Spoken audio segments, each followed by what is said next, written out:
Hey everyone, how's it going? Hope you have a lovely day. Now, for the past couple of days, we've been using the new UI, and I honestly think that it's a step in the right direction, but it misses the mark in a couple of areas. So, in some cases, it's worse, in some other cases, it's completely broken. With this video, I want to bring up to iRacing attention some of these details to give honest feedback to what they have done, and who knows, maybe here we will be the catalyst for them changing some of the stuff in the new UI. So if you agree with what I'm gonna say, with some of the things that I feel like they're not okay, give this video a like, subscribe so that YouTube will push this video and maybe iRacing will see it. And I want to start by saying that this all comes from a place of me wanting this sim to evolve and get better. So I'm not trying to bash anything that they've done. Credit where credit is due. I think most of the changes are nice. This build was packed, but they clearly need to address some of this. Right, so let's start with the virtual mirror. Now it's different. It's a bit thinner here. I don't like this, and also the quality of the image in the mirror seems to be reduced. So while this might improve the performance, personally don't like it, but you can adjust the length. That is, if your UI scale is not too big, because otherwise you will get into this issue that I have right now. So for example, if I'm trying to change this virtual mirror to make it narrower, because they had it 3 options, small, medium, and large, I can't do it. I don't see here the drop down to change it. That is because my UI zoom is a bit too high. So if it gets more than 150%, I believe, you won't see those options. So a new driver will think that, okay, this is the default. Look what happens if I'm decreasing this.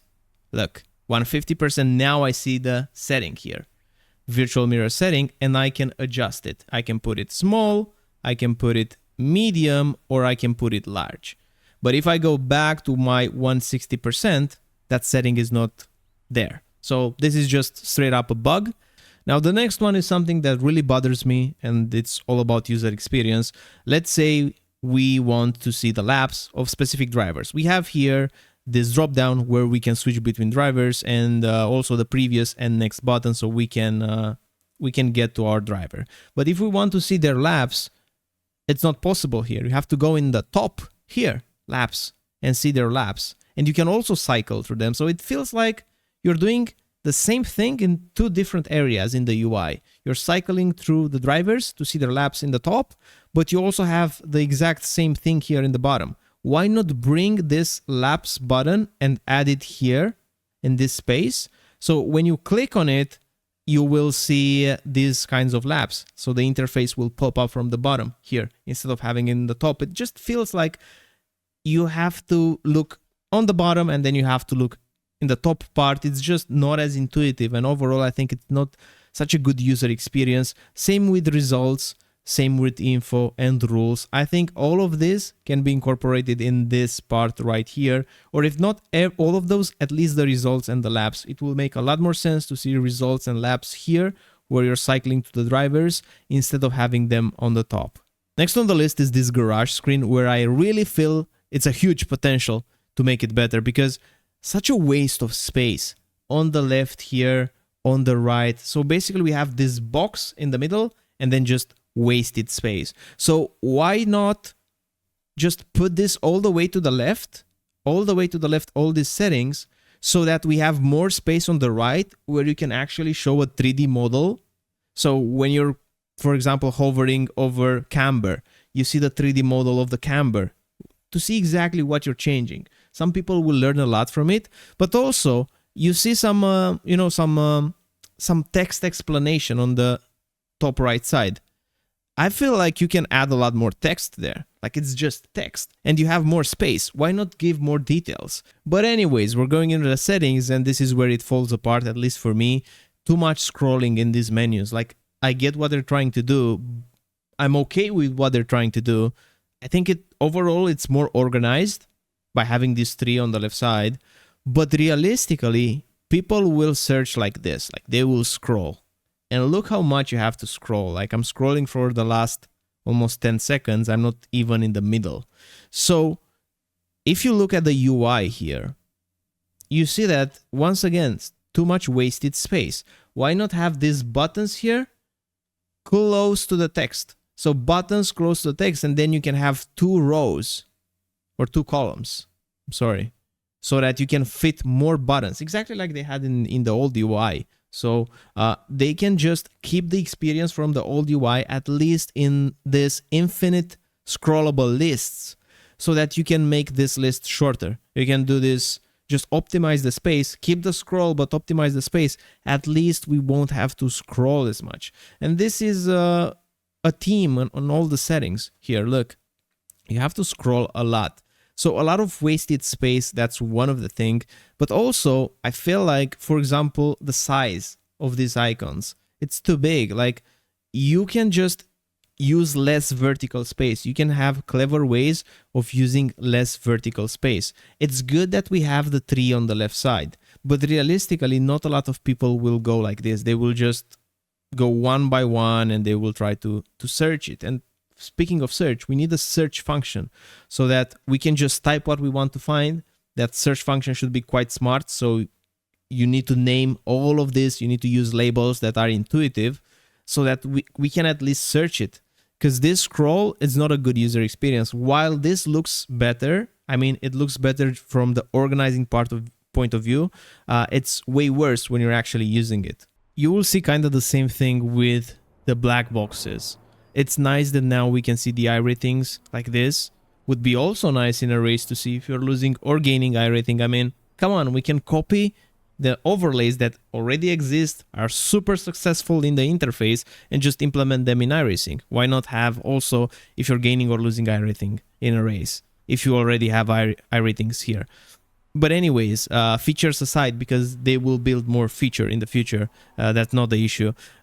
Once again, the common theme is just wasting space and horizontally using a lot more space than needed. Why not have these closer to the names?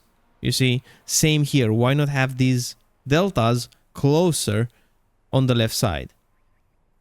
Also, some of the black boxes, like you expand them, but you don't see anything else. It's just more wasted space. Same for the tires. If you expand it, no additional information. It's just a slightly bigger version of what you already had. So for these cases, yeah, I mean, the potential is here, but it feels half-baked because you could have added something useful here. Maybe just an idea about how much saving fuel would mean for your next pit stop, or anything else that can be useful so that it's justified to even expand it in the first place. Getting to the replay cam now, good luck if you want to be fast while using, the camera settings, because right now a lot of settings are just hidden in drop downs like this. So for example, if you want to change the vanish Y, so you can change this thing right here, or going down or up, you have to click on the advanced and then use the slider. Whereas before you had everything, like honestly, everything was already there, nothing hidden, and it still somehow it wasn't wasting space. It was more compact. So I think this is an example where they are just trying to keep the same idea as in the settings with trees and just drop downs. But for the camera, I don't feel like it gives you anything. I don't think this adds value. Like having labels, advanced, Y, vanish Y, and vanish X, and shake and clip distance is advanced. Why use this label? You kind of end up doing more clicks to just expand everything else, find your setting, and then change what you want to change. So it feels like it's going to take longer to get to what you want. And what I would recommend, at least experimenting with, is making this box a little bit thicker or a little bit wider, so that you can make the sliders not take as much space like it is right now. So you can have some of the settings, you can add another column of settings. So in the end, you can have almost everything, or at least the important settings, already expanded. So you won't search them through labels that are not really, intuitive. And still still have everything in your face, or at least most of the things in your face. I'll add one more thing, which is a bit subjective, 100%, but as I've been working on thumbnails for the past couple of years here on YouTube, I've been using a lot of fonts, and these fonts from this interface, they're not really bad, but they're not good either. They have some, you know, cheap vibe to the font, so to speak. So the font is a bit too sharp, and it feels like it doesn't look good in my eyes. So this is 100% a subjective take, but I would experiment with different type of font everywhere in the interface. I feel like these sharp fonts are not as attractive. Like, if your end goal, because that's why you changed the font in the first place, is to make the simulator more appealing to more people, especially new drivers. You have to think about it. iRacing already impressed the people that have been on iRacing for the past 5-10 years. So they don't need to, you know, to add, you know, this glamour on their face. The people that are staying on iRacing, they stay not because of the UI. This new UI is a refresh to add more features. That's good, but also to get new drivers to think that, okay, man, this sim is modern. It's good looking. So in my opinion, in my personal subjective opinion, the font doesn't make justice to the attempt that they are, you know, having with the new refresh. So I would experiment with the font that's a bit more how do I say it, a bit more full instead of this thinner font. Lastly, what I want to add is that I really like the change. This might not be perfect right now, but it just opened the door for more features for them to improve. The old UI was the same, more than 10 years, nothing changed, or at least nothing substantial changed. So this will be just the beginning of something much better, I believe.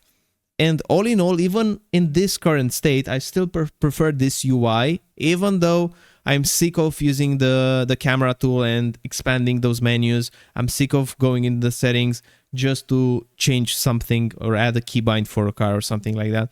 Even with these shortcomings, I feel like it's a step in the right direction because I like how it looks. I like this black theme. It might not be like to the standards of 2025, to be honest with you. I mean, it's new for iRacing, but it feels like it's a little bit old in the same time, but it's a lot better than what we had. So all in all, I like the new UI. It shows that they thought about some of the things. Some of the others, I think that they wanted to release it and then just build upon it. But anyways, I'm excited to see it grow even more. I'm already a big fan of it. I feel like just looking at it, it feels nice. It feels like, you know, that moment when you change your phone or you change your wallpaper and it's brand new. It's kind of the same. It feels like I'm in a new game with the new UI. So that being said, this is not me critiquing iRacing. Far from that. It's just that I feel like this can be improved a lot more. And these were some of my thoughts. You let me know in the comments what you think. If you have any suggestions, write them in the comments. Write them on Reddit. I think there are some Reddit posts as well. The important thing is for iRacing to see it, and hopefully they will take action. So until next time, bye bye.